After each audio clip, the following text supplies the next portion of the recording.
Hello everyone and welcome back. बच्चों को सर्दी खांसी होना बहुत कॉमन है। सर्दी खांसी, गले से आवाज़ आना, नाक बंद हो जाना, ये प्रॉब्लम बच्चों को किसी भी सीज़न में होती रहती है। विंटर में, मानसून में या समर में भी सर्दी खांसी बच्चों को होना बहुत ही कॉमन है। तो आज की इस वीडियो में मैं आपके साथ बच्चों की सर्दी खांसी, गले से आवाज़ आना, नाक बंद होना, उसके सारी प्रॉब्लम्स को सॉल्व करती हुई एक होम रेमेडी शेयर करने जा रही हूँ। ये रेमेडी की खास बात ये है कि सिर्फ 2 इंग्रेडिएंट्स चाहिए आपको इसे बनाने के लिए और किसी भी उम्र का बच्चा आप इसे यूज़ कर सकता है। न्यूबॉर्न से लेके 2 साल, 5 साल, 12 साल के बच्चे भी इसे यूज़ कर सकते हैं। इवन बड़ों पे या बुज़ुर्गों पे भी ये काम करती है। लेकिन बड़ों के लिए तो हमारे पास विक्स वेपोरब है, हम उसे अप्लाई कर सकते हैं। लेकिन स्पेशली ये जो न्यूबॉर्न बेबी होते हैं, न्यूबॉर्न से लेके 2 साल तक के बच्चों के ऊपर हम विक्स वेपोरब अप्लाई नहीं कर सकते। हालांकि बेबी विक्स वेपोरब आजकल मिलता है, लेकिन फिर भी आप चाहते हो कि आपको होम रेमेडी ही यूज़ करनी है। इवन बेबी विक्स वेपोरब से भी कई ज़्यादा इफ़ेक्टिव है ये होम रेमेडी। बनाना भी बहुत ही सिंपल है और नेचुरल इंग्रेडिएंट से बनी हुई है, तो आपके बच्चों के लिए बिल्कुल सेफ़ है। न्यूबॉर्न बेबी हो जिसका अभी अभी जन्म हुआ है, 10 दिन का या 12 दिन का बच्चा है, या फिर 2 साल का, 5 साल का बच्चा है, किसी भी उम्र के बच्चों के ऊपर आप इसे यूज़ कर सकते हो।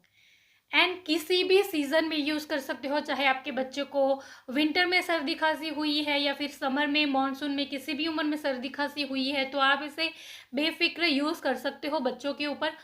तो ज़्यादा बातें ना करते हुए हम डायरेक्टली रेमेडी को बनाना सीखते हैं। इस रेमेडी को बनाने के लिए आपको लेना होगा एक तड़का पैन। तड़का पैन ले लीजिए जिससे हम तड़का लगाते हैं। तो तड़का पैन को आप गैस के ऊपर रख दीजिए, एकदम सिम फ्लेम कीजिए, एकदम धीमी आंच पे। हम इसके अंदर 1 चम्मच से भी कम घी डालेंगे।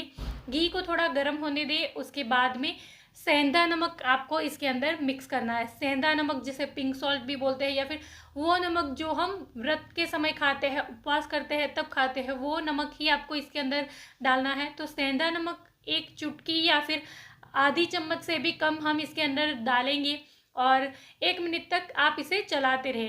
1 मिनट भी मैंने ज़्यादा कह दी, आधे मिनट तक अगर आप इसे गैस के ऊपर चलाते रहेंगे तो वो मिक्स हो जाएगा। तो अच्छे से इसे मिक्स करते रहिए, उसके बाद आप गैस को ऑफ कर दीजिए। अब इसको हम दूसरे कंटेनर में डाल देंगे। अभी ये बिल्कुल रेडी है बच्चों के ऊपर अप्लाई करने के लिए, लेकिन ज़्यादा गर्म नहीं होना चाहिए। बच्चों के ऊपर अप्लाई करने के लिए आपको कोई भी जल्दबाजी नहीं करनी चाहिए, क्योंकि अभी ये एकदम गर्म है, तो आपको इसे ठंडा होने देना चाहिए। या फिर जब वो ल्यूक वार्म होता है, एकदम हल्का सा गर्म होता है, वो ज़्यादा इफेक्टिव रहेगा।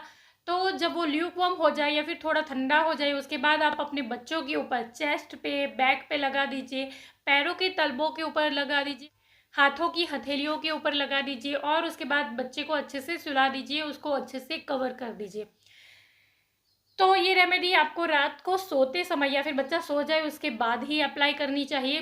ध्यान आपको ये रखना है कि बच्चा कहीं वो हाथ अपने मुंह में ना डाल दे, क्योंकि इसके अंदर हमने घी एंड सेंधा नमक डाला है, जो कि न्यूबॉर्न के लिए अगर वो हाथ को माउथ में डाल देता है तो सेफ नहीं है। तो इसको अप्लाई करने के बाद आप बच्चों को सॉक्स पहना दीजिए या फिर मिटन पहना दीजिए और उसको अच्छे से कवर कर दीजिए। रात को सो जाए उसके बाद ही उसे अप्लाई करें।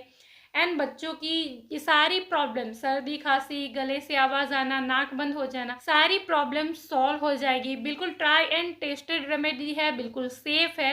एक्चुअली ये रेमेडी मुझे मेरे एक नेबर ने बताई थी और मैंने मेरे बच्चों के ऊपर इसे ट्राई किया है, मुझे रिजल्ट मिले हैं। इसीलिए आई थॉट कि आपके साथ भी ये रेमेडी ज़रूर शेयर करनी चाहिए, आपकी भी हेल्प ज़रूर करनी चाहिए। तो इसे आप बेशक ट्राई कर सकते हो। So this is all for today. I hope कि मेरा वीडियो आपके लिए यूज़फुल रहा होगा। अगर इस वीडियो से आपकी हेल्प हुई है तो आप इस वीडियो को एक लाइक ज़रूर कीजिएगा। इस वीडियो को आप अपने फ्रेंड्स एंड फैमिली के साथ भी ज़रूर शेयर कीजिएगा एंड चैनल को ज़रूर सब्सक्राइब करें ऐसे ही और वीडियोज़ देखने के लिए। This is all for today. Thank you for watching the video. Bye bye.